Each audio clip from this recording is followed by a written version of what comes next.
বিস্তর টানাপোড়েনের পর অনুব্রতকে দিল্লি নিয়ে যাওয়ার অনুমতি পেলেন কেন্দ্রীয় গোয়েন্দা। নমস্কার, যারা আমাদের চ্যানেলটি দেখবার মাধ্যমে আমাদের সহযোগিতা ও সমর্থন দিচ্ছেন, আপনাদের সকলকে আন্তরিক ধন্যবাদ। আমার একটু অবাক লাগছে আজকে মমতা ব্যানার্জির একটি বক্তব্য শুনে। বহু চেষ্টা করেও অনুব্রত মণ্ডলের দিল্লি যাওয়া আটকানো যায়নি। দীর্ঘ টানাপোড়েনের পর অনুব্রতকে দিল্লি নিয়ে যাওয়ার অনুমতি মিলল। এর আগের বার শিব ঠাকুর মণ্ডলকে দিয়ে এফআইআর করিয়ে রাতারাতি পুলিশ গ্রেপ্তার করে কোর্টে প্রডিউস করে পুলিশ হেফাজতে নিয়ে অনুব্রত মণ্ডলের দিল্লি যাওয়া আটকে ছিল। এবার আর সম্ভব হয়নি। অনেক নাটক হয়েছে, নাটকের জবনিকা পাত হয়ে গেছে। দিল্লির এমপি এমএলএ কোর্ট, রাউস এভিনিউ আদালত জিজ্ঞেস করলো ইডিকে, কেন অনুব্রত মণ্ডলকে কোর্টে প্রডিউস করা যাচ্ছে না?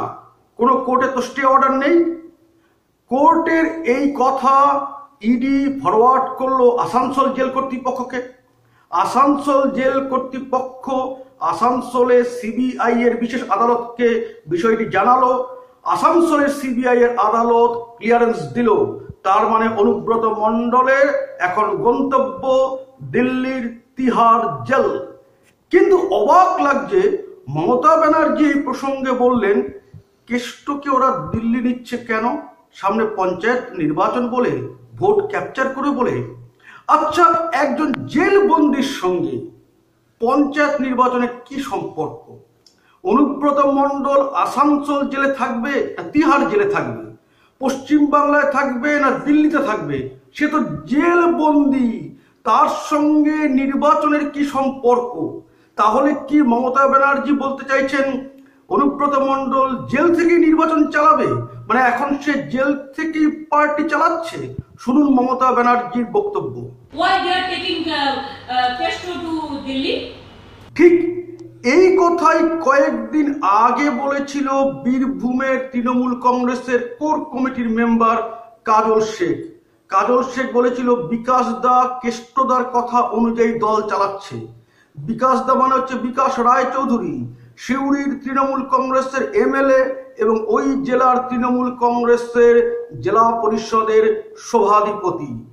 স্পষ্ট হয়ে গেছিল কাজল শেখের বক্তব্য থেকে তৃণমূল কংগ্রেসের জেলা সভাপতি জেলবন্দি অনুব্রত মণ্ডলের সঙ্গে বিকাশ রায় চৌধুরীর কথা হচ্ছে।